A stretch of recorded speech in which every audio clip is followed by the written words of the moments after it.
So recently, Donald Trump was elected as the US president, and they've changed their policy to say that there are only two genders. I think they're using sex and gender interchangeably, and I'll also use it that way. I think sex is used because people don't want to refer to the other. I mean, gender is used because people don't want to refer to the act of having sex. So to start off, I should give a disclaimer that this is not meant to, convince anybody of any point of view or to cause controversy. I'm exercising my freedom of speech to explain my thought process.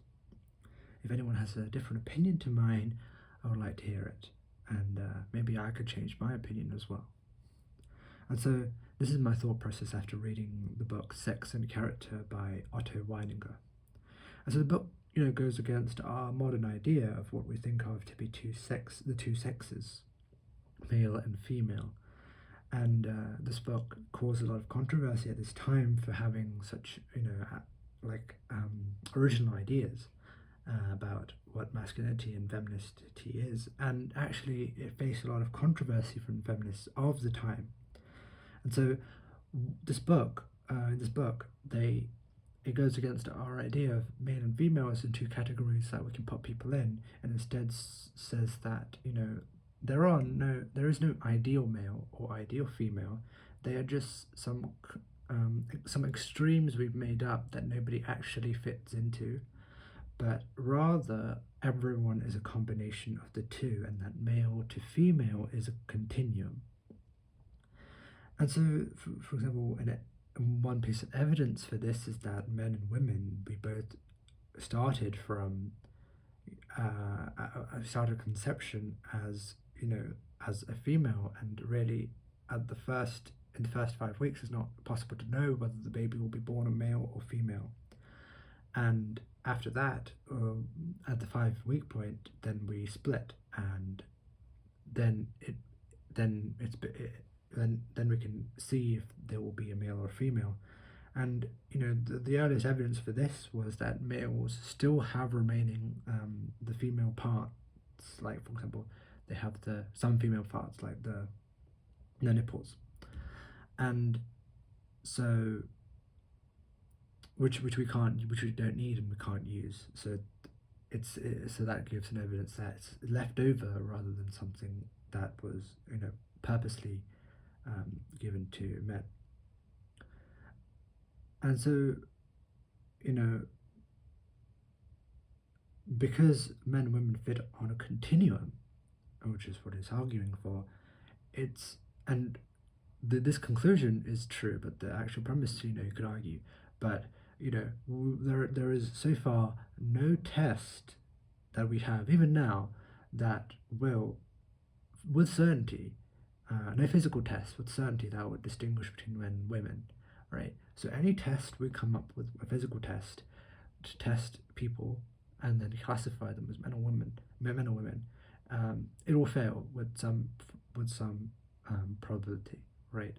It could be extremely low, but it will fail. There's no absolute criterion, which will always tell you if someone's a man, and then always tell you if someone's a woman with absolute certainty. There's no such test, and there wasn't a test at that time, and there isn't now.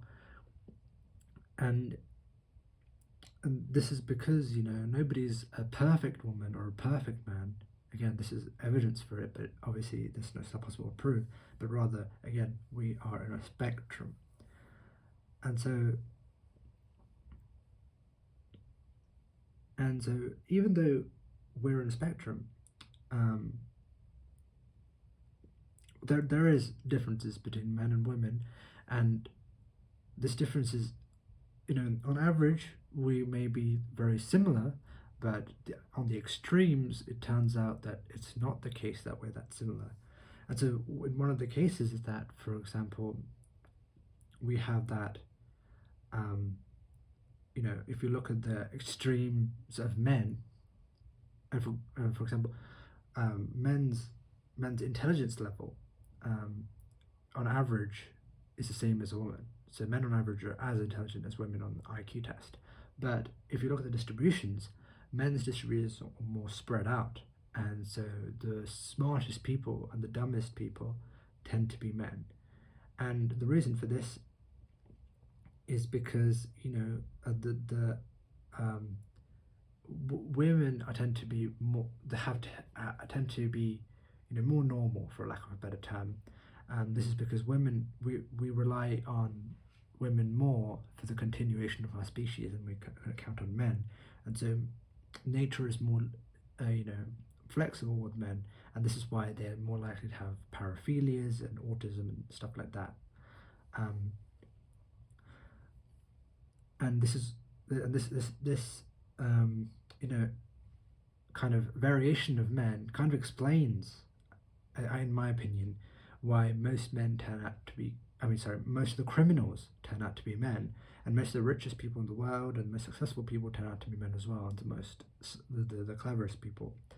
Uh, and the, whenever we see things that are dominated by men, it turns out to be something in the extremes, like extreme physical exertion, for example. Um, and in fact, if you think about it that way, it's a completely natural thing. It doesn't seem to be, in fact, problematic. Right? It's something natural. Most men are not on those extremes, if we think about it that way. These are just the extremes. That's all it is. But so where is the problem? Well, the problem lies in the idea that even though we have these extremes, we want sometimes to be the best of these extremes as people, and 10% of women tend to be more masculine than the average man. So men want to be the best man, and so if there are women that are more masculine than men, then of course they would also want that kind of thing. And also, on the opposite end, 10% of women are more feminine than the average woman. And so they would want to do the feminine things, but again, the culture will kind of say that these are the categories and these are the fixed categories, and if you do things that the other categories person might like to do, then that's weird. And I think that is kind of a bad way of looking at things. And so it's important to realize that these hard categories disadvantage people that these 10%. And this is why we have these huge one of the reasons why we have these huge movements like the feminist movement, and other maybe LGBTQ movements are not explicitly related to sex in this kind of sex, as in the male and female sex.